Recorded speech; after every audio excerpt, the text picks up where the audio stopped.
안녕하세요. 금주부입니다. 이번 영상에서는 수협의 예적금 담보대출 진행 시 주의사항에 대해서 말씀드리려 합니다. 우리의 예적금은 회원 수협에 집중되어 있기 때문에 회원 수협의 내용이 중요합니다. 따라서 이번 영상에서는 회원 수협의 예적금 담보대출 시 주의사항만 설명하도록 하겠습니다. 수협의 예적금 담보대출의 최대 한도는 1인당 5천만원까지입니다. 이미 대출이 있는 경우 그 대출 금액을 포함한 통합한도가 5천만원까지라는 말입니다.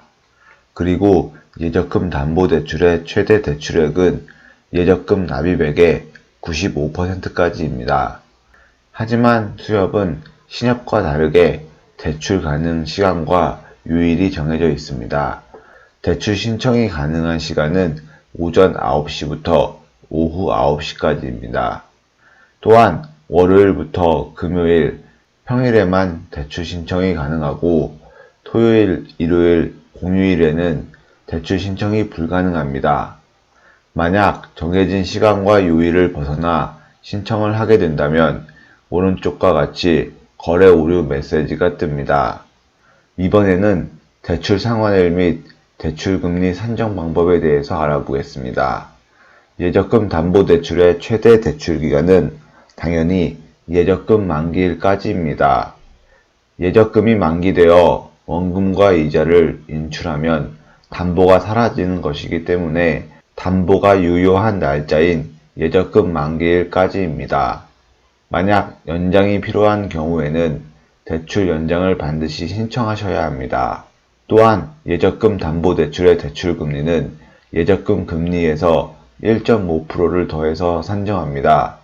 수협은 약관에 정확히 가산금리는 1.5%라고 명시해 놓았기 때문에 어느 지점이나 동일합니다. 만약 예금과 적금이 둘 다 있다면 예금 금리가 적금 금리보다 낮기 때문에 대출 시 적금이 아닌 예금에서 대출을 신청하는 것이 대출 이자를 적게 내는 방법입니다. 예적금 담보대출의 중도상환 수수료는 물론 없습니다. 중도상환 수수료가 없기 때문에 예적금 만기 전에 급히 필요한 자금이 있다면 잠깐 사용하고 다시 상환하는 방법으로 이용하실 수 있습니다. 하지만 선납이연 시 예적금 담보대출을 사용하게 되면 중도상환할 일은 전혀 없습니다. 인지세 또한 1회 대출한도 4천만원까지는 면제되기 때문에 걱정하실 필요도 없습니다. 따라서 선납이연 시 대출 금액을 4천만원 이하로 맞춰서 진행하는 전략이 필요합니다. 대출 방법은 비대면으로 진행하기 때문에 매우 간단하고 편리합니다. 가지고 계신 휴대폰 어플이나 인터넷 뱅킹을 통해 대출을 신청하실 수 있습니다. 대출금이 입금되는 계좌는 대출을 신청한 조합의 입출금 계좌로 입금됩니다. 따라서 대출할 지점의 입출금 통장이 반드시 필요합니다. 이번에는 대출이 불가능한 대상에 대해 알아보겠습니다. 당연히 미성년자는 안되고 현재 대출금 연체 중인 사람은 대출이 불가능합니다. 또한 대출이 불가능한 계좌가 있습니다. 대출을 하려는 담보, 예적금 계좌를 개설한 지 2일 이내의 경우는 안됩니다. 적어도 예적금 가입한 지 영업일 3일이 지나야 대출이 가능합니다. 이번에는 비대면 대출이 불가능한 경우를 살펴보겠습니다. 총 3가지가 있습니다. 첫째, 본인 명의의 휴대폰이 없는 경우 본인 인증이 안되기 때문에 대출이 불가합니다.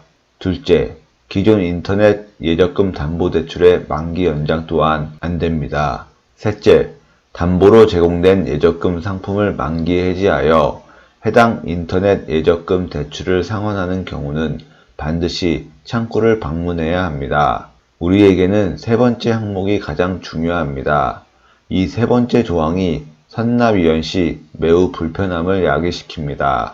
만기 시 창구를 방문해야 하는 이유는 수협의 비대면 예적금 담보대출 시스템에서 만기 금액에서 대출 금액을 상계시켜 나머지를 입금시켜주는 시스템이 갖춰져 있지 않기 때문입니다. 이 부분은 충분히 계산하여 수정할 수 있는 부분이므로 하루빨리 시스템 개선이 필요합니다.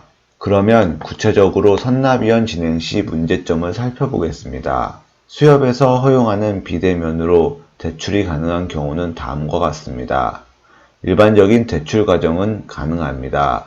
먼저 적금 가입을 하고 그 적금을 담보로 대출을 하고 대출 상환이 먼저 이루어지고 적금을 만기할 경우에만 비대면 상환을 허용하고 있습니다. 하지만 선납위원 시 대출 과정은 일반적이지 않습니다. 선납위원을 하게 되면 대출 상환이 적금 만기보다 먼저 이루어질 수 없는 구조입니다. 정확히 말하면 적금 만기와 대출 상환이 동시에 이루어지는 구조라서 이 경우 비대면 대출 상환이 어렵습니다. 그러면 선납위원 진행 시 대출을 어떻게 운용해야 할까요? 첫 번째는 영업점에 방문하여 예적금을 만기하고 담보대출을 상환하는 것입니다. 이 방법을 사용하기 위해서는 만기일에 맞춰 영업점을 방문해야 합니다. 매우 번거롭기 때문에 이 방법은 피하시는 게 좋을 것 같습니다. 두 번째는 수협의 다른 예적금에서 대출을 실행하여 적금의 마지막 회차를 모두 납입 후 만기되면 원금과 이자를 받아서 대출받았던 원금과 대출 이자를 상환하는 방법입니다. 세 번째는 타 은행의 예적금에서 대출을 실행하는 것입니다. 세 번째 방법은 두 번째 방법과 동일하지만 1금융권에 예금이 있거나 더 낮은 금리의 상품을 가지고 있을 때 사용하면 매우 좋습니다. 저는 두 번째와 세 번째 방법을 추천드립니다. 아무리 생각해봐도 첫 번째 방법은 너무 불편한 것 같습니다. 이제 마지막으로 대출 후의 주의점을 알아보겠습니다. 대출을 실행한 후에도 입출금 통장의 한도 제한 계좌는 풀리지 않습니다. 대출과 한도 제한은 별개의 문제이기 때문입니다. 단, 한도 제한의 계좌라도 수협의 예적금 계좌에 입금되는 금액은 1일 이치 한도에 구애받지 않고 제한이 없습니다. 결론은 수협의 현재 예적금 담보대출 방식은 선납위원 시 매우 불편합니다. 하루빨리 개선되었으면 좋겠습니다. 참고로 비대면 대출 신청하는 방법은 메인 화면에서 회원수협의 대출을 클릭하고 비대면 전용 상품인 인터넷 및 스마트폰 예적금 대출을 클릭하여 본인 인증과 더불어 절차대로 진행하시면 순조롭게 대출이 완료됩니다. 영상을 끝까지 시청해 주셔서 감사합니다. 질문은 댓글로 남겨주세요.